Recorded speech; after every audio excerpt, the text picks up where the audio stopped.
اور پکتیا میں جو سارے جو آپ دیکھ سکتے ہیں کہ پاکستان کے بارڈرنگ ایریاز ہیں وہاں پر ان کی ایک بہت مضبوط پریزنس ہو گئی ہے، اور جو موجودہ ٹریننگ کیمپس تھے اکارڈنگ ٹو دی UNSC ان کو مزید ایکسپینڈ بھی کیا جا رہا ہے۔ اچھا، اس کا جو رزلٹ ہے ظاہر ہے کہ اس کی جو سزا جو قیمت ہے وہ پاکستان کو ادا کرنی پڑ رہی ہے، اور اس اسپیس اور اس سپورٹ کی وجہ سے TTP کے حملے پاکستان میں بڑھتے گئے ہیں۔ جیسے کہ اگر ہم پچھلے سال کے اعداد و شمار کو دیکھیں تو تقریباً 3500 دہشت گرد حملے ہیں جو ڈائریکٹلی آپ TTP کے ساتھ لنک کر سکتے ہیں۔ ان میں وہ دہشت گرد حملے نہیں ہیں جو کسی اور تنظیم کی آڑ میں کیے گئے ہیں، جیسے کہ ایک اتحاد المسلمین مجاہدین کی ایک گروپ بنایا ہوا ہے جو ایک کور یا ایک امبریلا گروپ ہے جب وہ ڈینائی کرنا چاہ رہے ہیں۔ اچھا، لاسٹ 6 منتھس جو تھے 2025 کے، اس میں تقریباً 2100 حملے کیے گئے، تو آپ دیکھ سکتے ہیں کہ ان کی تعداد کس طرح بڑھتی جا رہی ہے۔ اچھا، جو UNSC کے جو ممبر اسٹیٹس ہیں جنہوں نے یہ رپورٹ بنائی ہے، انہوں نے یہ کہا ہے کہ پاکستان کو تو خطرہ ہے ہی ہے، لیکن اس خطے سے باہر بھی ممالک کو خطرہ پیدا ہو سکتا ہے۔ اچھا، وہ کیسے؟ ہم جانتے ہیں کہ TTP کا فوکس تو بالکل پاکستان پہ ہے، لیکن TTP کا ماضی میں بھی ایک اتحاد رہا ہے القاعدہ کے ساتھ، اور اب ظاہر افغان طالبان کا تو تھا ہی تھا، اور اب وہ تعلقات بڑھتے جا رہے ہیں۔ اس سے کیا فرق پڑے گا کہ القاعدہ، اس میں کہا جا رہا ہے کہ نہ صرف دہشت گرد تنظیموں کے لیے سروس پرووائڈر ہیں بلکہ ان کی ریکروٹمنٹ کو بھی بہتر کر سکتے ہیں خطے میں، اور ان کے ساتھ یہ جیسے ایک ملٹی پلائر ایفیکٹ ہوتا ہے، کیونکہ القاعدہ کے پاس جو سکلز ہیں، اگر آپ یہ کہنا چاہیں، وہ پھر ٹیکنالوجی ٹرانسفر بھی کرتے ہیں۔ جو ایک میدان میں ٹیکنالوجی استعمال ہوتی ہے وہ پھر وہاں استعمال ہوتی ہے۔ جیسے کہ آپ کو یاد ہوگا کہ جو IEDs جو اب آپ دیکھتے ہیں کہ ہر جگہ استعمال ہو رہے ہیں، اس کا آغاز کہاں سے ہوا؟ عراق سے ہوا تھا۔ وہ پھر ٹیکنالوجی سیکھی سٹکی بامز والی، اور پھر یہاں پر وہ ٹرانسفر ہوئی تو یہاں پر وہ استعمال کیا جا رہا ہے۔ اچھا، اب جہاں تک القاعدہ کی بات ہے اس کی بھی ظاہر ہے کہ ذکر کیا گیا، اور انہوں نے کہا کہ یہ ان کی بھی ایکٹیویٹی، مین ایکٹیویٹی انہی علاقوں میں ہے جہاں TTP کی ایک پریزنس ہے، یعنی افغانستان کے ساؤتھ ایسٹرن صوبوں میں۔ اور نہ صرف یہ بلکہ اچھا، یہ جو القاعدہ کی ہم بات کر رہے ہیں، القاعدہ کی مقامی فرینچائز کی بات کر رہے ہیں جس کو AQIS کہا جاتا ہے، القاعدہ انڈین سب کانٹیننٹ، رائٹ؟ وہاں جو ان کے جو امیر ہیں اسامہ محمود، وہ کہا جاتا ہے کہ وہ کابل میں ہی رہتے ہیں۔ تو آپ دیکھ سکتے ہیں کہ کس جی جیسے آپ نے یہ بھی پوائنٹ آؤٹ کیا ہے، یہ بڑی اچھی بات ہے کہ UN کی رپورٹ میں ان چیزوں کا احاطہ کیا گیا ہے، لیکن جو لوگ اس خطے میں رہتے آئے ہیں، دہشت گردی جھیلتے آئے ہیں، ان کے لیے کوئی بریکنگ نیوز نہیں ہے، ہے نا؟ حکومت پاکستان تو پچھلے 2-3 سال سے اس کا رونا رو ہی رہی ہے۔ اچھا، تھوڑا سا اگر اس کو ہسٹوریکل کانٹیکسٹ میں دیکھیں تو جن افغانستان کے صوبوں کا آپ نے ذکر کیا، جو مشرقی صوبے ہیں، ننگرہار ہے، خوست ہے، پکتیکا ہے، آپ کو یاد ہوگا کہ وار آن ٹیرر والے زمانے میں یہی وہ صوبے تھے یہاں سے حقانی نیٹ ورک کے بارے میں کہا جاتا تھا، جس نے امریکی انسرجنسی کو ڈیفیٹ کرنے میں، شکست دینے میں بہت ہی کلیئرلی رول پلے کیا۔ امریکنز نے سر توڑ کوششیں کر لیں، نیٹو نے کر لیں، لیکن یہ حقانی نیٹ ورک کے لیے آپ کو یاد ہوگا اس زمانے میں بار بار کہا جاتا تھا کہ ان کے سیف ہیونز جو ہیں وہ پاکستان میں ہیں اور وہ امریکیوں کے خلاف برسر پیکار ہیں۔ اب آپ دیکھیں کہ اتنے برس گزر گئے، طالبان واپس آ گئے، یہی وہ صوبے ہیں جن کے بارے میں کہا جا رہا ہے کہ TTP اب وہاں پر ہے اور پاکستان میں برسر پیکار ہے، اور اس کو جو تحفظ ہے وہ افغان طالبان کا ہے۔ اس رپورٹ میں جیسے آپ نے پوائنٹ آؤٹ بھی کیا، بہت سارے گروہ ہیں افغانستان میں، لیکن TTP کو پریفرینشل ٹریٹمنٹ ہے بنسبت دوسرے گروہوں کے، ان کے جو ہے فیسیلیٹیشن ان کی زیادہ ہے، ان کے لیے نرم رویہ ہے افغان طالبان کا۔ اور ہمارے اس خطے میں بہت سارے لوگ جو میرا خیال ہے کہ 2 دہائیوں سے یہ کہتے آ رہے تھے، جب سے سمجھے TTP بنا ہے، کہ یہ آپس میں کازنز ہیں، ان کا ایجنڈا ایک ہے۔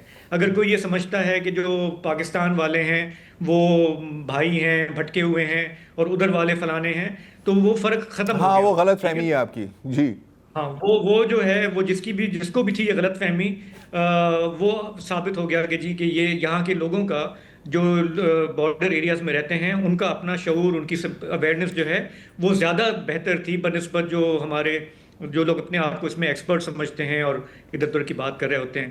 تو یہ بڑا اچھا ہے کہ یو این کی بھی رپورٹ آ گئی. سوال یہ ہے اس رپورٹ کے آنے کے بعد بھی سیکیورٹی کاؤنسل میں کچھ ہوگا، کوئی سختی ہوگی افغان طالبان کے ساتھ، یا اگر جس طرح سے کہا جا رہا ہے کہ یہ ریجنل تھریٹ بن سکتا ہے ٹی ٹی پی، صرف پاکستان کے لیے تھریٹ نہیں ہے، ان کے یہ القاعدہ اور ان کے ساتھ جو الائنسز ہوں گے تو یہ ریجن کو ڈی اسٹیبلائز کر سکتے ہیں.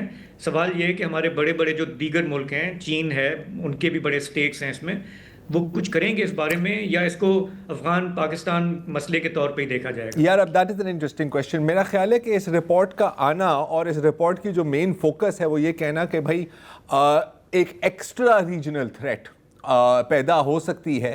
میرا خیال ہے کہ شاید ہم اس ڈائریکشن میں جا رہے ہیں. آئی مین بہت چیزیں ہو رہی ہیں. پچھلے روز افتخار فردوس جو باتیں کر رہے تھے، آئی مین تقریباً وہ کم و بیش یہی باتیں ہیں جو اس رپورٹ میں شامل ہیں.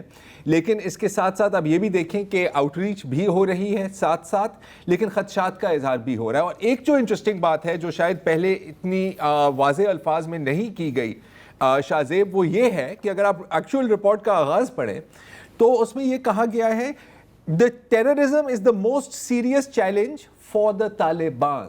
اچھا یہ کیسے؟ یہ بڑی ایک انٹرسٹنگ بات ہے کہ بھائی یہ جو ایک تو آپ کی کریڈیبلٹی صفر ہو گئی ہے، کیونکہ بار بار طالبان کہتے ہیں کہ بھائی ہمارے یہاں تو کوئی دہشت گرد تنظیمیں نہیں ہیں، حالانکہ تمام ثبوت اس کے برعکس ہے. رائٹ. دوسرا کہ ٹی ٹی پی کے حملوں کی وجہ سے ایک تو پاکستان کو دو اقدامات لینے پڑے. ایک تو بارڈر بند، اب تو اس طرف سے بھی بند ہے، جس سے ظاہر ہے افغانستان پر جو اکنامک پریشر ہے وہ بڑا ہے. ہمارے پر بھی پریشر ہے لیکن ان پر شاید زیادہ ہے. And secondly repatriation of Afghan citizens جو کئی لاکھوں کی تعداد میں ہیں، ایران بھی واپس بھیج رہا ہے، جس سے افغان کی معیشت پر مزید پریشر پڑ رہا ہے. اب سوال صرف یہ بنتا ہے کہ معیشت پر پریشر پڑنے سے کیا ملا ہیبت اللہ پر پریشر پڑے گا یا نہیں؟ تو یہ ایک تھوڑا سا ہے. آئی مین بار بار ہم یہ بات سنتے ہیں کہ جی نہیں، حقانی گروپ جو ہے ان کا ایک مختلف موقف ہے، خاص طور پہ لڑکیوں کی تعلیم کے حوالے سے یہ بات کی جاتی ہے، لیکن کبھی یہ جو ڈفرینسز ہیں وہ اس سٹیج پر نہیں پہنچتے کہ کوئی بریک ڈاؤن ہو. کیونکہ اگین جیسے افتخار پچھلے روز کہہ رہے تھے، ان کو اتنی بات اس بات کی یقیناً سمجھ ہے کہ اگر ہم مل کر رہیں گے تو پھر یہ کام چلے گا. ہم ایک دوسرے کے ساتھ لڑنے لگے تو کام بگڑ جائے گا. But this is an interesting thing کہ جو greatest short term threat to the Taliban stability وہ کہہ رہے ہیں یہی ہے کہ اس وقت آپ کے پاکستان کے ساتھ جو تعلقات خراب ہوئے ہیں. اب ظاہر ہے اس میں رپورٹ میں داعش کی بات بھی کی ہے، بی ایل اے کی بات بھی کی ہے. میں بس آخر میں صرف اتنا کہنا چاہ رہا ہوں کہ بی ایل اے کے بارے میں انہوں نے یہ بھی کہا ہے کہ the links between T T P and B L A وہ بھی بڑھتے جا رہے ہیں. اس کا ایک شاید ثبوت یہ ہے کہ جو جعفر ایکسپریس کے حملے کے بعد ہم نے دیکھا کہ تقریباً 270 سے زائد یو ایس میڈ رائفلز اور نائٹ ویژن ڈیوائسز بھی ریکور ہوئی تھیں. اور وہ کون سے وہی اسلحہ ہے جو امریکہ چھوڑ کے گیا تھا افغانستان میں. ایک وقفہ لیں. پروگرام میں واپس خوش آمدید. الیکشن قوموں کی تقدیر کا فیصلہ کرتے ہیں. بنگلہ دیش کی 55 سالہ تاریخ میں بھی ایک الیکشن ہونے جا رہا ہے. پارلیمنٹ کی 350 نشستیں ہیں جس کے لیے ووٹنگ ہوگی. اس الیکشن کے ساتھ ساتھ ایک ریفرینڈم بھی ہو رہا ہے جو کہ نظام کی اصلاحات سے متعلق ہے، اور اسے کہا جا رہا ہے جولائی نیشنل چارٹر 2025، جس میں کرپشن کے حوالے سے، انتخابات کے حوالے سے، پولیس کے نظام کے حوالے سے اصلاحات تجویز کی جا رہی ہیں، اور لوگوں کو آپشن ہوگا کہ وہ یس یا نو کا اس میں آپشن لیں. اس الیکشن کی خاص بات یہ ہے کہ عوامی لیگ اس میں حصہ نہیں لے رہی، وہ نہیں ہے ایکٹیو. دوسری خاص بات یہ ہے کہ بنگلہ دیش کی سیاست پر حاوی 2 بیگمات وہ بھی الیکشن میں نہیں ہیں. جو فارمر پرائم منسٹر تھیں حسینہ واجد، وہ ملک میں جو پرتشدد مزاحمت ہوئی اس کے بعد ملک سے بھاگ گئیں، نکل گئیں. وہ اس وقت بھارت میں پناہ لیے ہوئے ہیں، جبکہ بنگلہ دیش کی سیاست کی دوسری بیگم یعنی کہ خالدہ ضیاء، وہ ان کا انتقال ہو گیا دسمبر میں، تو وہ بھی اس میدان میں نہیں ہیں. عوامی لیگ کے نہ ہونے کے بعد جو پارٹیاں بچی ہیں اس میں بنگلہ دیش نیشنل پارٹی کو خالدہ ضیاء کے صاحبزادے طارق رحمان لیڈ کر رہے ہیں. 60 سال ان کی عمر ہے. وہ 17 سال جلا وطن رہے, لندن میں رہے اور پھر 2 مہینے پہلے ہی واپس آئے. اس وقت ان کا الائنس ہے, انتخابی الائنس ہے 10 جماعتوں کے ساتھ, اور کہا جا رہا ہے کہ وہ اس وقت لیڈ میں ہیں. دوسرا بڑا جو انتخابی اتحاد ہے اسے لیڈ کر رہی ہے جماعت اسلامی پارٹی, جس کے لیڈر ہیں شفیق الرحمان. جماعت اسلامی پر پچھلے دور میں پابندیاں تھیں. ان کے کم از کم 5 عمر رسیدہ لیڈرز کو عوامی لیگ کے دور میں پھانسی پہ چڑھا دیا گیا تھا. ان پر الزامات تھے کہ سن 71 کے ٹائم پہ انہوں نے جنگی جرائم کمٹ کیے ہیں. جماعت اسلامی کا اتحاد جن پارٹیوں سے ہے اس میں نیشنل سٹیزن پارٹی شامل ہے, نوجوانوں کی وہ پارٹی جس نے جولائی اگست 2024 میں گورنمنٹ کے خلاف ایک بھرپور مہم چلائی اور جس کے نتیجے میں گورنمنٹ ٹاپل ہوئی اور 1.5 سال کے بعد اب الیکشن ہونے جا رہے ہیں. جماعت اسلامی اور اس کی جو اتحادی پارٹی ہے نیشنل سٹیزن پارٹی, کہا جا رہا ہے کہ سب سے زیادہ جوش جذبہ اصلاحات کے لیے ان میں ہے. وہ ان کی جو جماعت اسلامی کی جو خواتین ونگ ہے وہ بہت ایکٹیو ہے, اور ساتھ ہی جامعات میں یعنی کہ یونیورسٹیز میں بڑے متحرک ہیں اس کے لوگ. تو اسی طرح اور بھی پارٹیاں ہیں, لیفٹ کی پارٹیاں ہیں. بنگلہ دیش میں کہا جاتا ہے کہ لوگ بہت جذباتی ہیں سیاست کے لیے.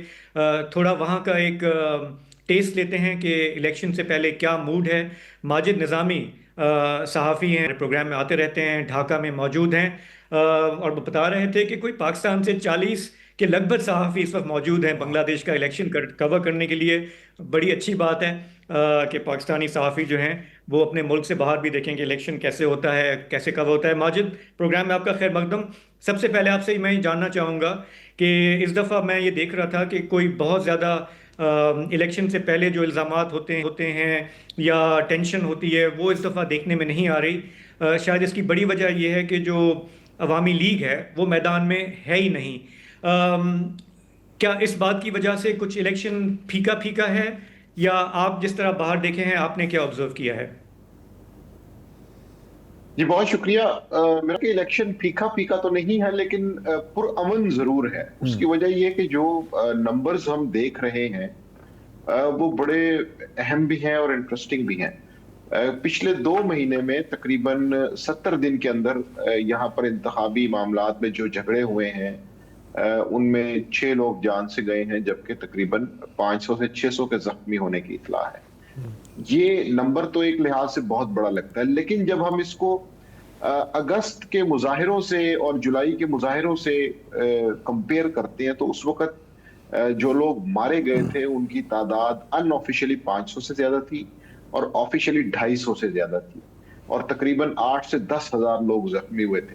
تو اس نمبر کو جب ہم اس سے کمپیئر کرتے ہیں تو پتہ چلتا ہے کہ اس وقت الیکشن پیسفل ماحول میں ہونے جا رہا ہے, اور جتنی بھی بڑی پارٹیز ہیں یا چھوٹی جماعتیں بھی ہیں ان کی جانب سے انتخابی ضابطۂ اخلاق کی خلاف ورزیوں کی شکایات تو کی گئی ہیں, لیکن کوئی بڑی دھاندلی یا پری پول ریگنگ کے حوالے سے کسی کی جانب سے کوئی بڑا الزام سامنے نہیں آیا.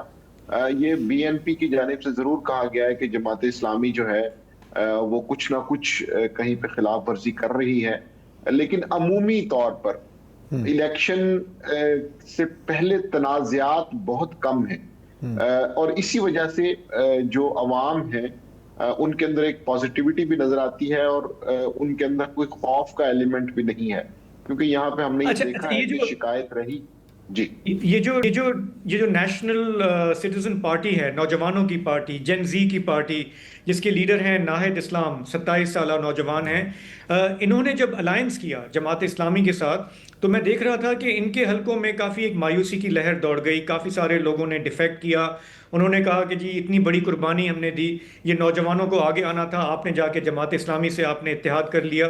تو تھوڑا سا یہ بتائیں گے کہ جن نوجوانوں نے باہر نکل کے اپنی جانیں بھی دیں, ایک پورے نظام کے خلاف اٹھ کھڑے ہوئے, ان کا اب سٹیک کتنا نظر آتا ہے, وہ کتنا انتھوزیاسٹک ہیں, ہوپ فل ہیں یا نہیں ہیں؟ جی بالکل, اس چیز کو جاننے کے لیے اور سمجھنے کے لیے میں نے بہت سے لوگوں سے یہ سوال بھی کیا, اور اس میں جو انٹرسٹنگ سٹوری ہے وہ یہ ہے کہ این سی پی